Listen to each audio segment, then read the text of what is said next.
Ça fait partie de notre personnalité.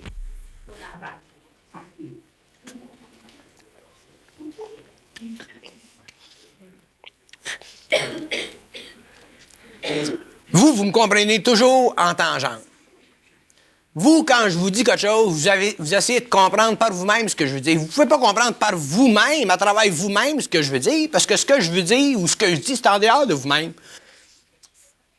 Mais vous essayez de comprendre ce que je dis par vous-même, à travers de vous-même. Vous ne pouvez pas comprendre ce que je vous dis avec vos lunettes. C'est au fur et à mesure que vos lunettes se perdent leur couleur que vous pouvez comprendre ce que je veux dire. Quand je dis... Qu'est-ce que je disais? Qu'est-ce qu'on parlait? Qu'est-ce que vous avez dit? Bien, si on a une vibration, c'est pour aller dans cette vibration. Bon, vous dites, si on a une vibration de rien faire, on fait rien. Puis vous dites, mais il faut faire quelque chose. C'est la personnalité, ça. C'est une vibration de rien faire, tu fais rien. Mais votre personnalité, elle se culpabilise, puis elle se dit, bon, mais je devrais faire quelque chose. C'est une vibration de rien faire, tu fais rien. Qui c'est qui t'empêche de faire quelque chose? Qui c'est qui t'empêche de rien faire? C'est une vibration de rien faire. C'est ta personnalité. Si vous avez le goût de rien faire, là, vous laissez vos fesses au soleil, là. Qui c'est qui va vous pousser à dos pour faire quelque chose? C'est votre personnalité. Si vous étiez dans la conscience, puis vous aviez la vibration de rien faire, vous feriez rien, puis si vous aviez la vibration de faire quelque chose, vous feriez quelque chose. C'est pas la personnalité qui rôde. Que tu fasses quelque chose ou que tu fasses rien, c'est la même chose pour la conscience. Moi, quand je fais rien, la conscience, c'est la même chose. Puis quand je fais quelque chose, la conscience, c'est la même chose. Moi, ma personnalité, elle s'en fout que je fasse quelque chose ou que je fasse rien.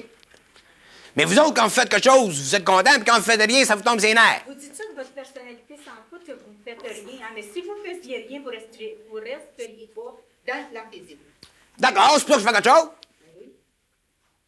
C'est pour ça que je fais quelque chose. Fait que si ta conscience a vu que je reste sur le plan matériel, moi, me faire faire quelque chose, je fais quelque chose. Mais quand elle arrête de me faire faire quelque chose, m'a fait d'autres choses, c'est un autre plan. Mais moi, au niveau de ma personnalité, je m'en fous que je fasse quelque chose ou que je fasse rien. Je suis bien des deux côtés. Comprenez-vous? Bon, accompli quelque chose. J'en conclus que si je suis consciente, ma conscience ne me dira pas de m'étirer au soleil pendant un mois de temps quand j'ai des choses à faire dans ma vie.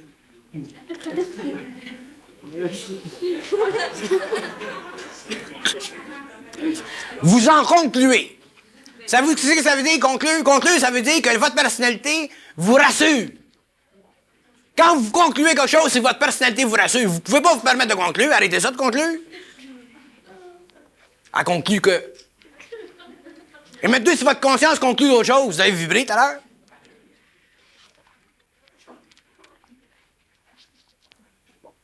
Vous n'avez pas de conclusion à tirer de la vie. Il n'y a pas de conclusion dans la vie, ça ne se conclut pas une vie.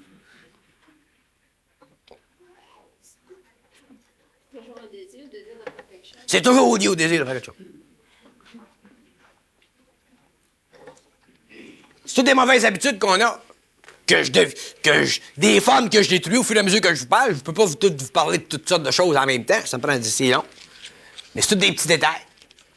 Des petits détails importants. C'est de la mécanique. C'est des mauvaises habitudes. Puis on est fait de mauvaises habitudes. C'est ça, notre personnalité. La personnalité, c'est un amoncellement de mauvaises habitudes, la personnalité. La personnalité, toute la personnalité, toute, c'est toutes des mauvaises habitudes. Toutes. Moi, je pourrais prendre toutes vos personnalités et toutes vous donner les mauvaises habitudes de vos personnalités qui font vos personnalités quelles qu'elles sont. C'est toutes vos personnalités qui sont faites de mauvaises habitudes. Quand tu tues les mauvaises habitudes, tu n'as plus de personnalité. Elle conclut que... Vous tirez des conclusions à la vie, vous tirez des conclusions, fait que vous devenez philosophique. Qu'est-ce qui arrive quand vous devenez philosophique? Vous êtes obligé de croire à votre philosophie. Quand vous croyez à votre philosophie, vous êtes fini. Ça, c'est le nez autour du cou. Quand tu crois à ta philosophie. Hey, si vous êtes capable, tant mieux. Essayez pas de me raisonner, je suis pas raisonnable. Pourtant, je suis un être raisonnable.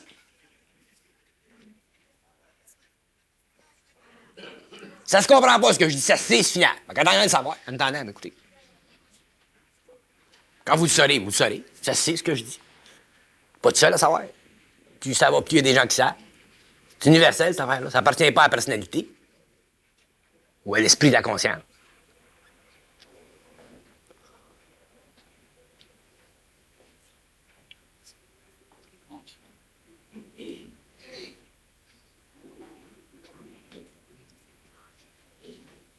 C'est un bobo avec nous autres de vouloir faire quelque chose. C'est un maudit bobo qu'on a. La vraie petite vérole.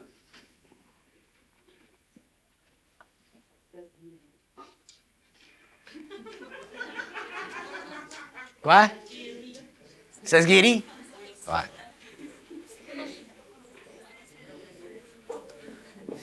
Le jeu entre la personnalité et l'ego est tellement raffiné qu'on les voit pas, les jeux de la personnalité. C'est effrayant. C'est ça, votre mémoire. Si quelqu'un disait qu'est-ce que c'est de la mémoire, c'est le lien entre l'ego et la personnalité.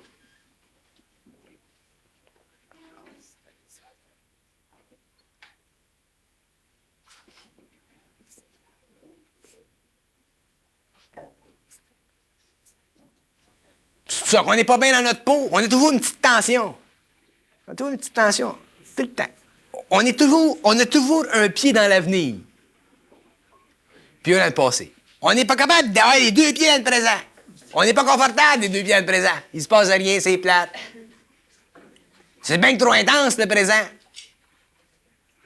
Un petit pied dans l'avenir, ça te donne de l'espérance. Un petit pied dans le passé, moi, ça te permet de voir les bonnes œuvres que tu as faites.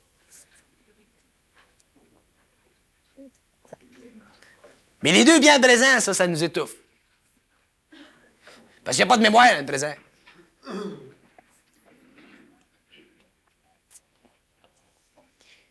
Il y a un gars qui est venu me voir la semaine passée, il dit, paraît que, il dit, tu donnes des cours pour devenir immortel? J'ai dit, ouais, j'ai dit, t'inscris-toi.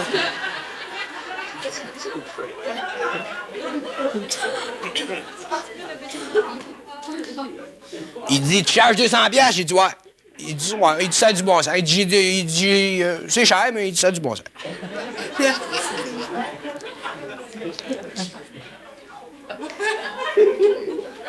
C'est moins cher que le temps.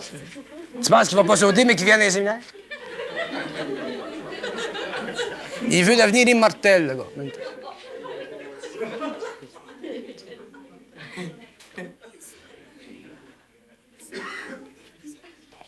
On n'est pas réaliste. On n'est pas réel. Il veut devenir immortel.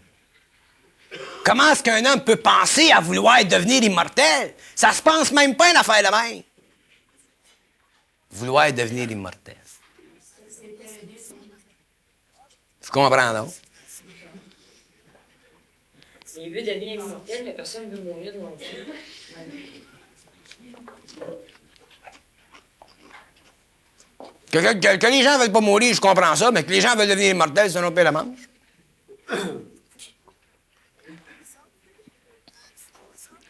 Mourir, c'est plate, puis devenir immortel, c'est un saut en hauteur pour l'ego. De devenir immortel. C'est de l'ambition, Bernard.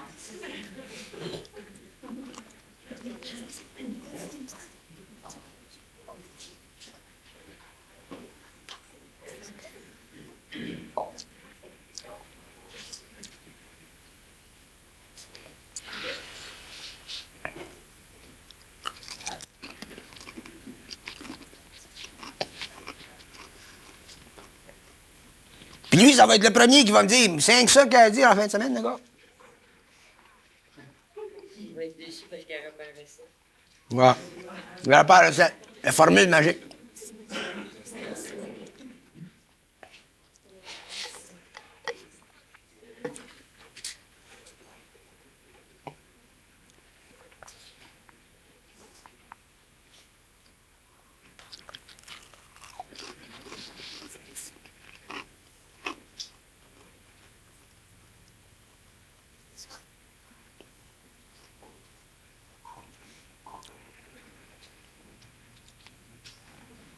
La sécurité mentale, c'est un état d'intelligence.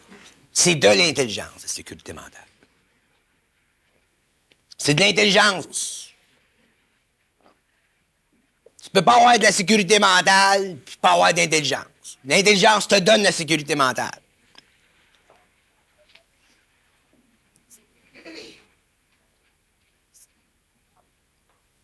Mais ça se façonne pas de la sécurité mentale.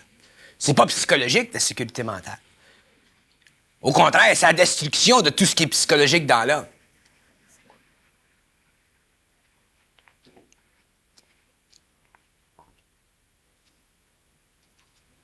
Quand je vous dis, moi, que vous ne connaîtrez pas qu'est-ce que c'est de l'amour avant d'être dans les terres,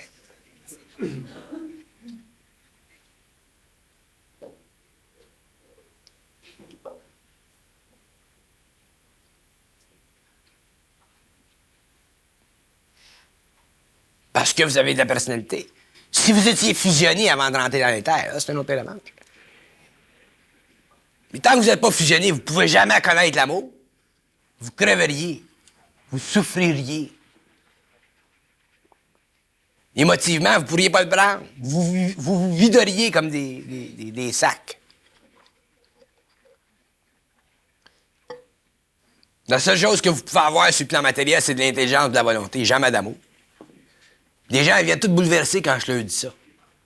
Je disais, des fois, tu peux pas donner d'amour à des enfants. Il y en a qui sautent au de même quand je dis ça.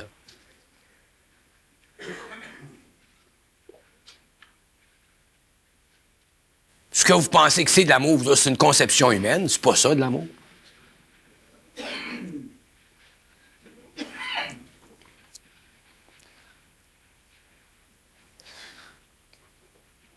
L'amour, ça peut pas exister sans intelligence, c'est impossible. Impossible.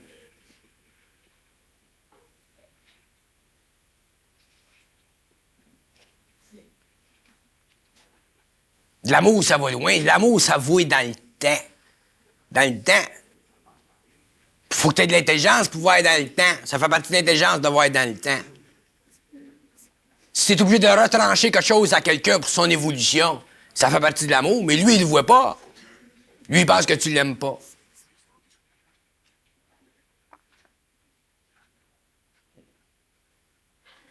On retarde bien plus nos évolutions avec l'amour qu'on pense, nous autres, l'amour humain, qui est un sentiment émotif de l'amour qu'on s'imagine. S'il y a une force en tête qui retarde l'évolution des hommes, c'est bien l'amour humain. Mais c'est un couteau à deux tranchants, ça aide à l'évolution progressive de la société. Mais sur le plan individuel, l'amour humain retarde l'évolution de l'homme parce que l'amour humain empêche l'homme de vivre de sa volonté et de son intelligence. L'amour, ça attraque la personnalité. Aronne ça, la personnalité. Quelqu'un qui est en amour, il est bien. Tout va bien. Quand tu es en amour, tout va bien. Quand tu n'es pas en amour, là, ton chum t'a laissé, tout va mal. L'homme se nourrit de l'amour à tous les niveaux, des déchets de l'amour, parce que j'appelle ça des déchets. C'est comme l'intellect de l'homme, c'est des déchets de l'intelligence. La volonté de l'homme, c'est des déchets de la volonté. L'amour de l'homme, l'amour humain, le sentiment de l'homme, c'est des déchets de l'amour. Puis on se nourrit de ça. On se nourrit de déchets. Puis on pense que c'est du caviar.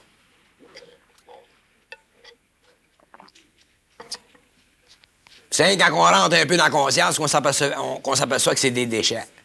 Puis c'est là qu'on développe de la volonté et de l'intelligence. Parce qu'on est obligé de se rafistoler, on est obligé d'arrêter de prendre nos personnalités au sérieux. On est obligé de faire des marques, on est obligé de créer des chocs, on est obligé de mettre la hache dans telle chose, qu'on n'aurait jamais fait avant, parce qu'on avait de l'amour humain, du sentiment humain.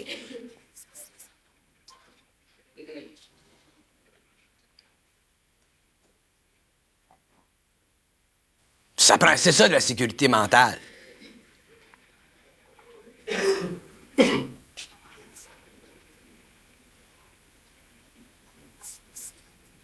Ça se questionne pas de la sécurité mentale, ça se mesure pas, ça n'a pas de limite, ça n'a pas de direction. C'est un état d'esprit. Quand tu commences là, à sentir ça un peu de la sécurité mentale, tu le sais. Tu le sais quand tu commences à sentir ça de la sécurité mentale. Tu peux pas te jouer de game.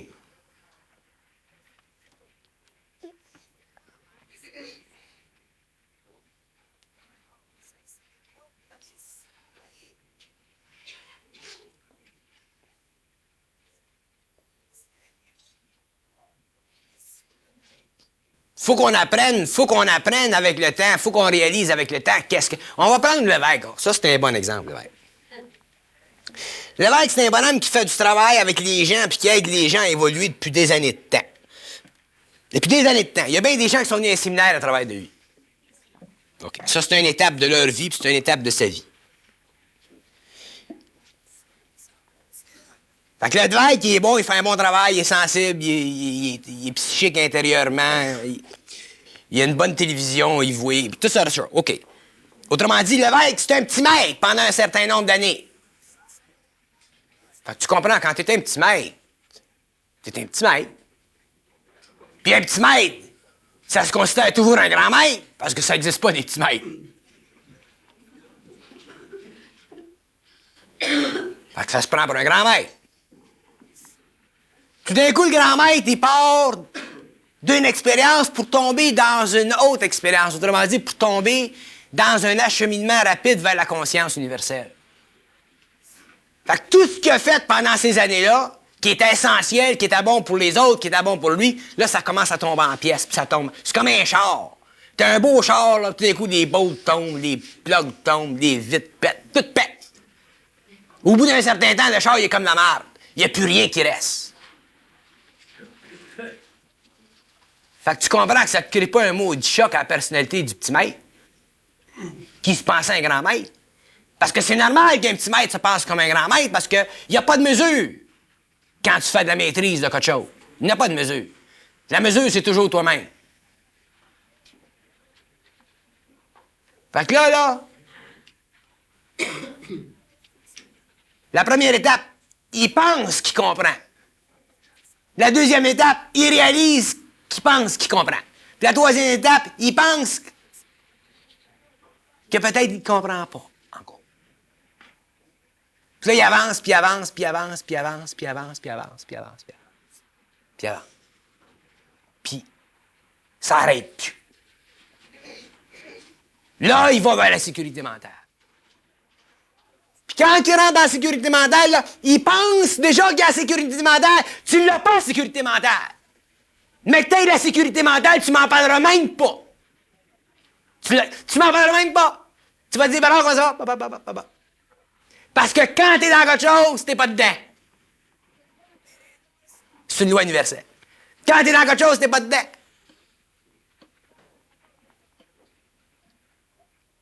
Ça, c'est une loi universelle. Pourquoi? Parce que la personnalité est plus là. Puis quand la personnalité est plus là, elle peut plus réfléchir sur rien parce qu'elle n'a plus de mémoire. Fait que quand t'as plus de mémoire, t'as plus rien. Fait que quand t'as plus rien, il n'y a plus de moi-même. Puis quand il n'y a plus de moi-même, il n'y a plus rien. C'est le vide. Puis là, après ça, t'as même plus la question dans la tête ou le mouvement dans l'esprit. Qu'est-ce que tu vas faire ou quoi c'est que tu vas faire ou tu vas te faire. Ça n'existe même plus. C'est même plus important. Là, t'es bien. Tout d'un coup, la vibration passe, tu fais quelque chose. C'est même plus toi qui le fais. Tu canalises l'énergie. T'es rendu un agent libre. Fait que quand t'as un petit maître qui se pense un grand maître, arrive dans une autre phase de sa vie, s'il a la chance, il est chanceux. Lui, il est chanceux. Il est chanceux. Parce que c'est bien plus dur pour l'homme de passer de l'impression de la maîtrise à l'abolition totale de la mémoire. Quand il y a un maître que quand il ne l'est pas. La plupart des gens n'ont jamais eu de maîtrise dans quoi que ce soit. Ou au niveau, je veux dire, au niveau spirituel, ou au niveau occulte, ou au niveau ésotérique. Mais quand tu es rendu là-dedans, là, les deux pieds là-dedans, puis tu as fait du travail là-dedans pendant des années de temps comme lui, puis là, la conscience rentre, là. Je te jure que c'est une expérience à vivre dans la vie. Puis si tu as la chance de la vivre, t'es chanceux, maudit.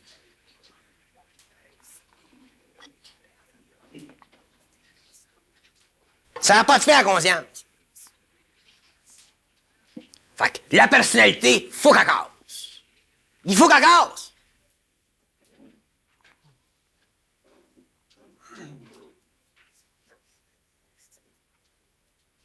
C'est pas nous autres qui vont. C'est pas nous autres, c'est pas nos égos qui vont nous le faire casser. Il n'y a pas un égo qui va se faire casser sa personnalité, qui va se casser sa personnalité.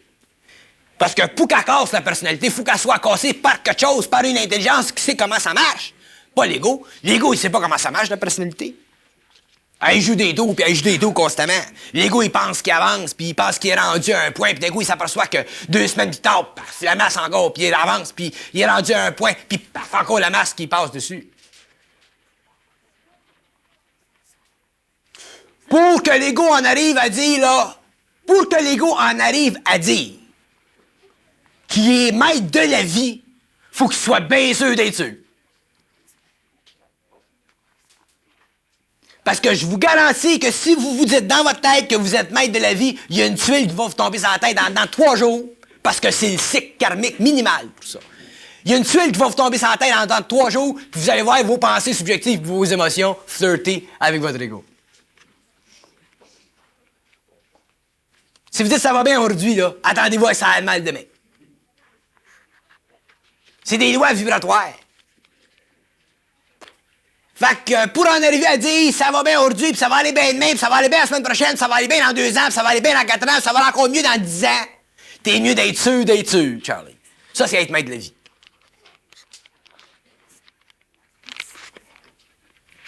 Mais, pour que tu sois maître de la vie, il faut que tu aies une maudite volonté de chien, puis une maudite intelligence de chien. Autrement dit, il faut que tu sois dans la conscience.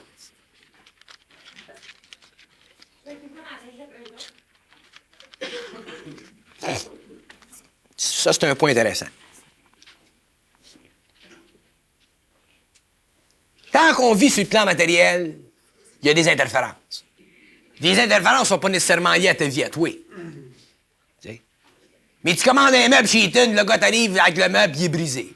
Puis là, il faut que tu le retournes. Tu demandes au plombier de venir ranger ta pipe chez vous, il la range, puis elle repisse encore le lendemain. Tu as toujours des interférences. Puis plus tu rentres dans la conscience, plus tu es sensible, puis plus tu es sensible, puis plus tu es sensible, puis plus tu vois que les hommes n'ont plus de conscience. Ils ont même plus de conscience professionnelle, les hommes. Dans le monde aujourd'hui, il n'y en a plus de conscience professionnelle. Fait qu'éventuellement, ta conscience, elle réalise l'inconscience, puis l'inconscience, puis l'inconscience. Puis plus tu es conscient, plus tu réalises la conscience. Plus tu montes dans la conscience, plus tu t'aperçois que la conscience en terre, elle descend. Fait qu'éventuellement, des interférences, la chance pour avoir des interférences, puis avoir des tensions, est grande. Fait qu'il n'y a qu'une façon. Il n'y a qu'une façon de neutraliser les interférences. C'est d'être totalement en dehors de la forme. Totalement. C'est ça. Il n'y a pas d'autre. Puis être en dehors de la forme, ça veut dire être un mental puis un émotionnel qui est totalement stable, qui est totalement sous le contrôle de ta conscience à toi. Là, comment que les gens seraient bien inconscients, puis la waitress au restaurant, elle t'échappe ta soupe sur tes pantalons. C'est rien, mademoiselle. Allez, soir. Sans ça, tu passeras ton temps à faire des guerres mondiales. Tu deviens électrique. Puis je vous le dis, hein? Puis moi, je vous parle tout pour demain, puis je vous dis qu'un jour, vous allez devenir électrique, vous allez comprendre ce que je veux dire, devenir électrique. Il va venir un jour où vous ne pourrez même pas sentir le monde, tant qu'il va vous fatiguer.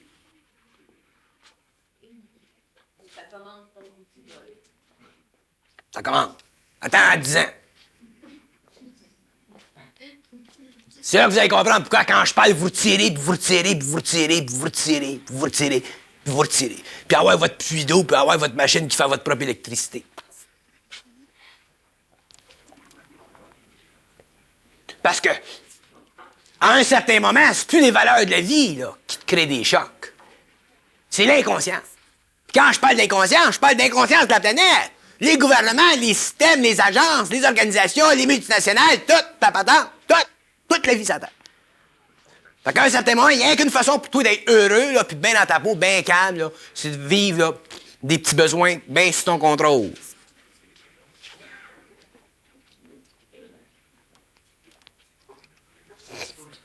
Tant que vous n'avez pas la sensibilité trop développée encore, ça marche. Bien un jour. Vous n'avez pas le choix. Vous devenez électrique.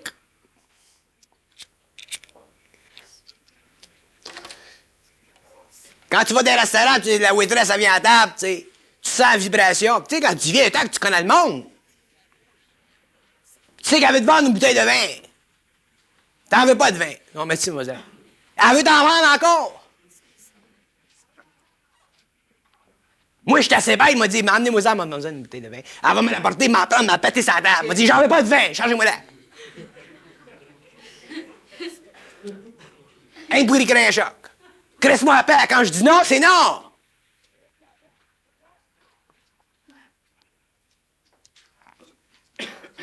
C'est ça, la sécurité mentale. Là, t'es bien.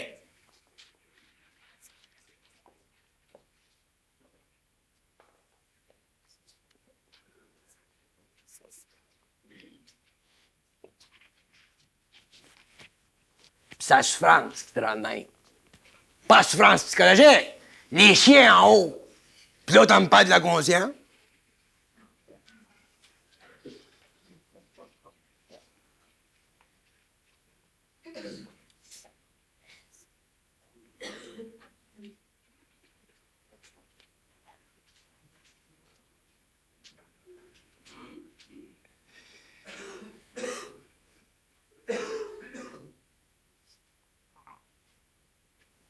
L'homme, c'est un mystère à lui-même. Puis on le découvre, notre mystère. Laisse-moi te dire. Puis quand on l'a découvert, on le comprend.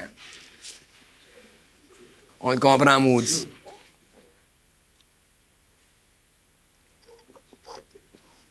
Oui, quand je vous dis qu'on est ignorant, je dis pas vous êtes ignorant, je dis on est ignorant.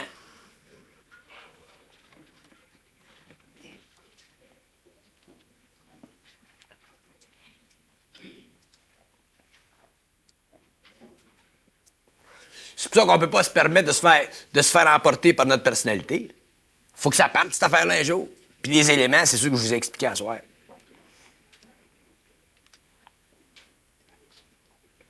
C'est un vampire, la personnalité. Elle se nourrit d'ordures.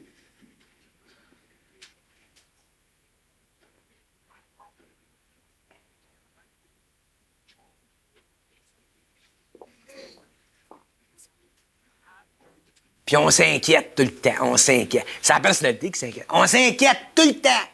Il y en a qui paniquent quand je leur dis ça. Ils me disent, qu'est-ce qu'on va faire tout à l'heure? Faut se nourrir. S'il y en a un qui vous a dit qu'il faut se nourrir, puis il faut un toit, puis il faut de l'argent dans les poches, puis il faut du linge sur le ventre, c'est bien moins. Inquiétez-vous pas, vous venez d'avoir. Quand t'as de l'intelligence, tu grouilles. Mais les conditions sont autres que ce que vous pensiez, par. Autres.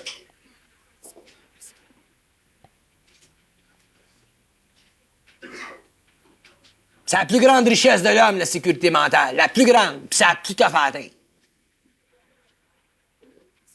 Tu peux être tout seul sur une planète avec la sécurité mentale puis t'es bien.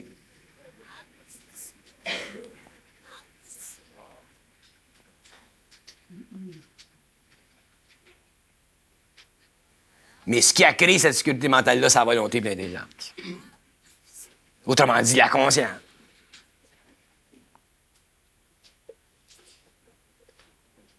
S'il y en a qui sont encore en amour avec la conscience, un jour, vous ne serez pas en amour avec elle.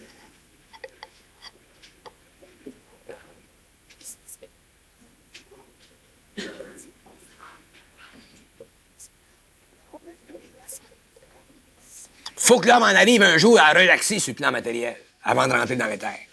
Faut qu'il en arrive à relaxer. Plutôt ses mères, puis ses épines, puis ses épines, puis ses épines, puis ses épines, puis ses épines. Plus t'es sensible, plus t'es ses épines, mais vient un temps que tu vibres en maudit en dedans. Tu deviens comme un volcan. T'es fait sauter les épines. Puis c'est là que tu deviens intelligent et volontaire. Mais tant que vous n'avez pas goûté à ça,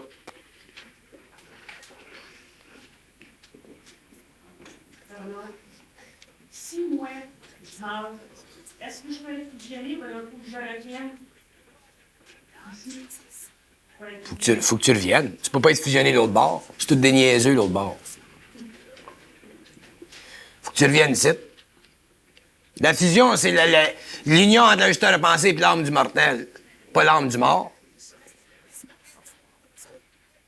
Puis, qu'est-ce qu'ils peuvent faire avec des morts? Ils peuvent rien faire avec des morts. Faut qu'ils reviennent ici.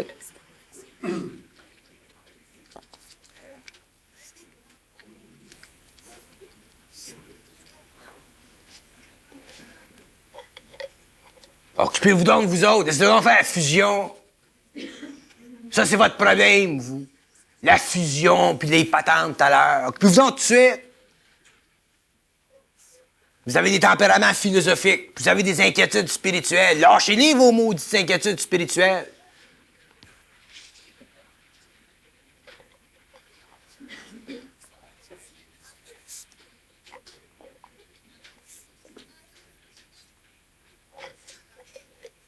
Moi, je suis assez content de ne pas avoir jamais vécu ça, cette affaire-là. Fatigant, ça.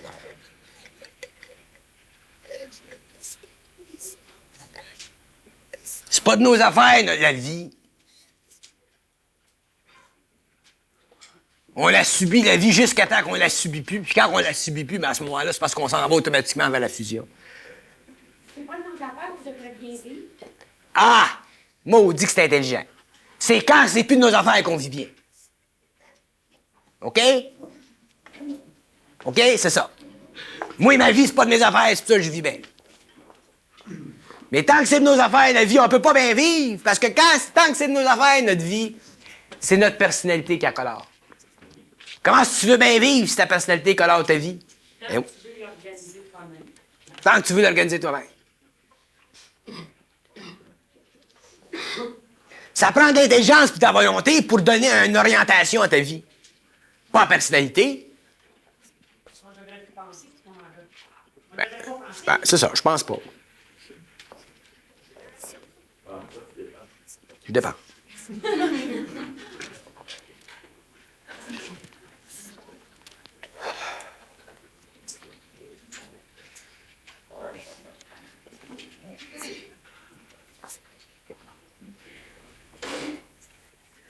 On va faire un petit break.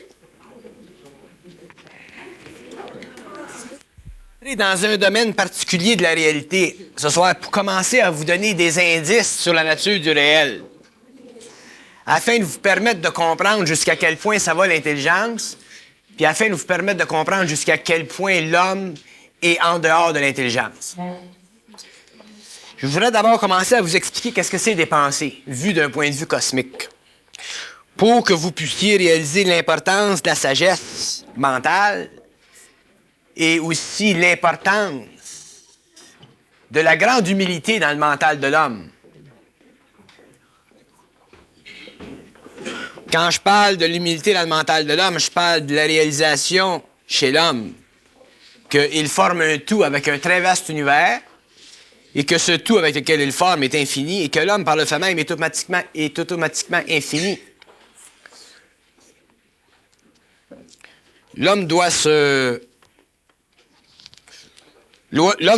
pouvoir se dévaloriser avant de pouvoir se valoriser. C'est important pour l'homme de se valoriser, mais il ne peut pas se valoriser avant qu'il s'est dévalorisé. Et la dévalorisation chez l'homme commence au niveau de sa personnalité. Lorsque l'homme passe du niveau de la personnalité au niveau de la prépersonnalité dans l'intelligence, la personnalité qui est humaine et la prépersonnalité qui est dans l'intelligence, une manifestation d'intelligence en lui, à ce moment-là, il commence à comprendre et à réaliser les domaines du pouvoir de l'intelligence et il commence à pouvoir réaliser au fur et à mesure qu'il avance dans le temps jusqu'à quel point il est nécessaire dans le schéma des choses.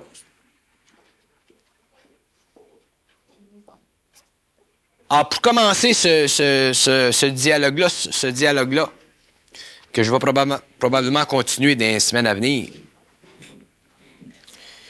je vais établir une chose, c'est que pour que l'homme puisse entrer dans le domaine de l'intelligence, qui est un très vaste domaine, il doit être absolument sûr de son intelligence. C'est-à-dire qu'il doit être absolument sûr, point final.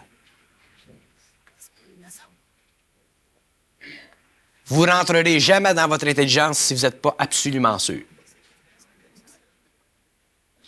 Puis être absolument sûr, c'est être totalement sûr de ce que l'on dit. En étant totalement sûr de ce que l'on dit, on permet à l'intelligence de passer à travers notre mental et à s'exécuter sur le plan matériel. Mais pour être sûr de ce que l'on dit, il ne faut pas avoir d'émotion qui brouille cette certitude. Alors, un homme qui est dans l'intelligence, automatiquement, ne peut pas avoir d'émotion parce que l'émotion va brouiller la certitude de son mental et automatiquement, il ne sera pas dans l'intelligence. Il va être dans la pensée. Un homme qui est dans l'intelligence n'est jamais dans la pensée. Dans l'intelligence, il n'y a pas de pensée.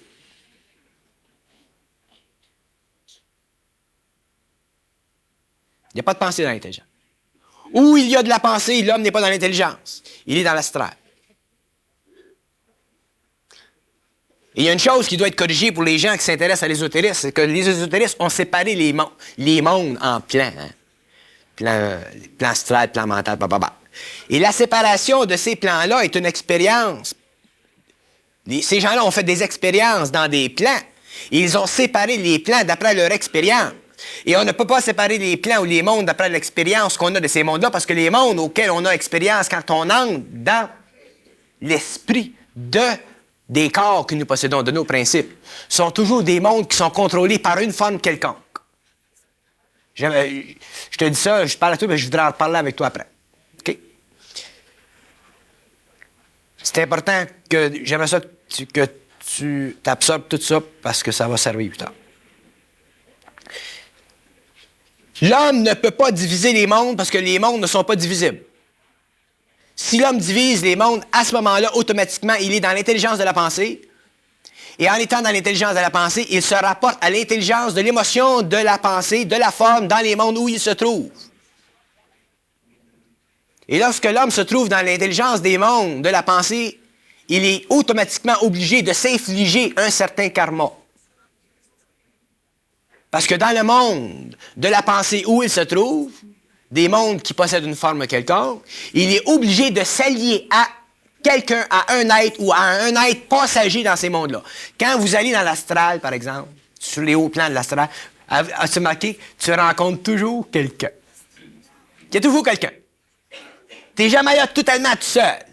Il y a toujours quelqu'un. Soit qui passe bien vite, tu ne le vois pas, ou il est là, mais il y a toujours quelqu'un. Et le fait qu'il y a toujours quelqu'un veut dire que tu es déjà dans le monde de la pensée. S'il n'y avait pas personne, tu seras en dehors du monde de la pensée. Tu seras dans la grande solitude cosmique. Tu seras en fusion. Alors, la pensée, tant qu'un homme est dans la pensée, il ne peut pas être dans l'intelligence, parce que l'intelligence, ça ne pense pas. L'intelligence, ça ne pense pas. L'intelligence est une énergie qui, lorsqu'elle passe par certains plans, crée ce qu'on appelle de la pensée. De sorte que dans la pensée, ce n'est jamais réel. Alors, si la pensée n'est jamais réelle, ce qu'elle fait, la pensée, ce qu'elle crée, la pensée, n'est jamais réel. De sorte que tant que l'homme pense, il ne peut pas être dans le réel. C'est-à-dire qu'il ne peut pas être dans l'intelligence.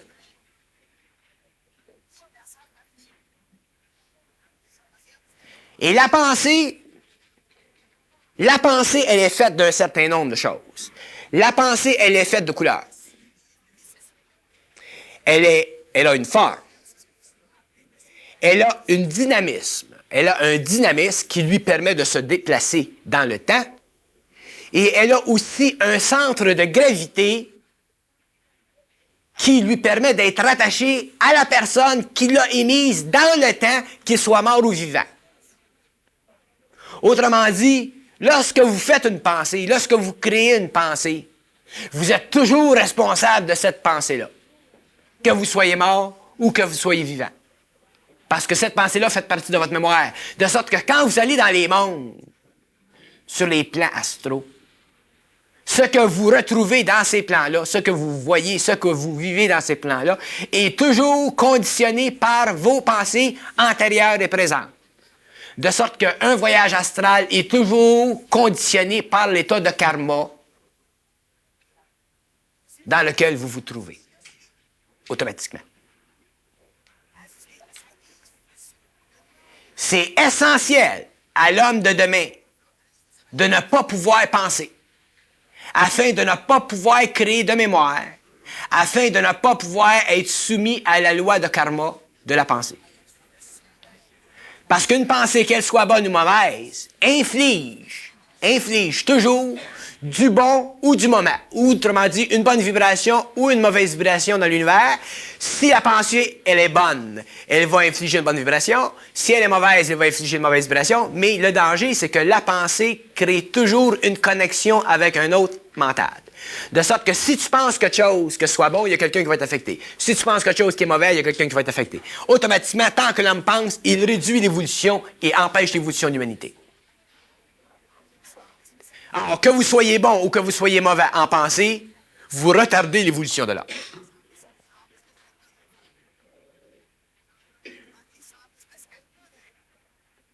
Je vous souligne ça simplement pour vous faire réaliser l'importance de la nature de l'intelligence. pour amener vos personnalités à réaliser la nécessité de se disloquer de l'ego. Une fois que vos personnalités se disloquent de l'ego, qu'il y a une séparation entre vos personnalités puis votre ego, à ce moment-là, les mécanismes qui retiennent votre personnalité à votre ego brisent et éventuellement, vous perdez la mémoire. Fait qu'éventuellement, vous perdez la faculté de penser. Et lorsque vous perdez la faculté de penser, à ce moment-là, vous ne créez plus ces formes-là, ces formes d'énergie-là, qui ont tendance à retarder l'évolution de l'homme, que ce soit à votre insu ou contre votre insu. Vu du point de vue de la lumière, vu du point de vue de l'intelligence, la pensée, c'est une des plus grandes erreurs qui a jamais été commise dans le cosmos. C'est une erreur parce que la pensée ne peut jamais venir de la lumière. La pensée vient toujours, et elle est toujours conditionnée par ce que les gens appellent les ténèbres, autrement dit, les mondes inférieurs de la lumière. Alors, du point de vue des êtres qui sont dans la lumière, la pensée, c'est une erreur. C'est une erreur très fondamentale. C'est une erreur qui n'est pas grave, parce que tout doit revenir à la perfection, mais c'est une erreur qui est fondamentale, parce qu'elle a permis que l'homme devienne un jour conscient de lui-même. Si l'homme n'était jamais venu conscient de lui-même, l'homme serait dans la lumière aujourd'hui et l'homme serait autre. Et la raison pour laquelle je vous explique l'affaire de la pensée, c'est pour vous faire réaliser simplement par vibration, parce que ça se saisit pas psychologiquement, mais c'est pour vous faire réaliser par vibration l'importance de comprendre que vos personnalités sont simplement des parties d'une expérience nécessaire à votre expérience aujourd'hui, mais qui un jour devrait totalement être lavée de la mémoire de l'âme. Un jour, ceux qui vont vers la lumière, vers l'éther, devront vivre l'absence totale de la conscience de la personnalité. Parce que la personnalité, qu'elle soit bonne ou qu'elle soit mauvaise, elle est liée à une mémoire, autrement dit, elle est liée à un certain karma, et l'homme ne peut pas rentrer dans la lumière avec du karma, autrement dit, ne peut pas rentrer dans la lumière avec une dette, c'est-à-dire avec un déséquilibre dans la vibration de son mental, de son émotif ou de son vital. Ces centres-là doivent être parfaits. Et c'est cette condition-là qui permet à l'homme de rentrer dans les terres. La pensée sur la Terre aujourd'hui, dans notre civilisation, on la conçoit comme étant un atout parce qu'elle donne à l'ego un semblant de réalisation. Elle donne à l'ego un semblant d'activité mentale. Elle donne à l'ego un semblant de valeur psychologique. Elle rassure la personnalité. Mais dans le fond, la pensée tue l'énergie de l'âme dans l'homme. Elle le tue. Et quand je dis que la pensée tue l'énergie de l'âme dans l'homme, je dis que la pensée bloque l'énergie de l'âme dans l'homme. Et en bloquant cette énergie-là, elle empêche l'homme de pouvoir, à un certain moment, se réaliser comme étant un être parfait. Parce que l'ego, par la pensée, ne peut pas se réaliser comme étant parfait parce que la pensée est imparfaite. Comment tu veux te prendre? Comment veux-tu te réaliser comme étant un être parfait? Comment peux-tu te réaliser comme étant un être parfait si tu penses? C'est impossible. La pensée est déjà imparfaite. Parce que la pensée ne vient pas de la lumière. Alors, c'est important pour l'homme. Si un homme qui rentre, qui va vers la lumière, qui s'achemine vers la lumière, est obligé, au fur et à mesure qu'il s'achemine vers la lumière, de réaliser de plus en plus sa perfection, c'est-à-dire de réaliser de plus en plus qu'il a raison, c'est-à-dire de réaliser de plus en plus sa sécurité mentale. Ça se tient tout. Puis tant qu'il y a trop de personnalité, tant qu'il y a trop de pensée, il ne pourra pas réaliser ça, parce que sa pensée va l'empêcher. Sa pensée va créer en lui le doute psychologique. Et en créant en lui le doute psychologique, elle va diminuer sa conscience réelle. Et en diminuant sa conscience réelle, elle va diminuer sa conscience du réel. Puis en diminuant sa conscience du réel, elle diminue son intelligence. Étant diminué dans son intelligence, il n'a plus de pouvoir. Parce que le pouvoir de l'homme, c'est l'intelligence. Et quand je dis que le pouvoir de l'homme, c'est l'intelligence, je veux dire 3 choses.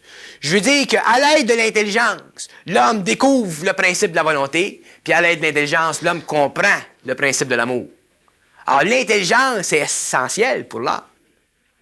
Parce que c'est le premier principe qui délie la mémoire de l'homme et qui introduit l'homme à l'infinité de sa conscience parfaite.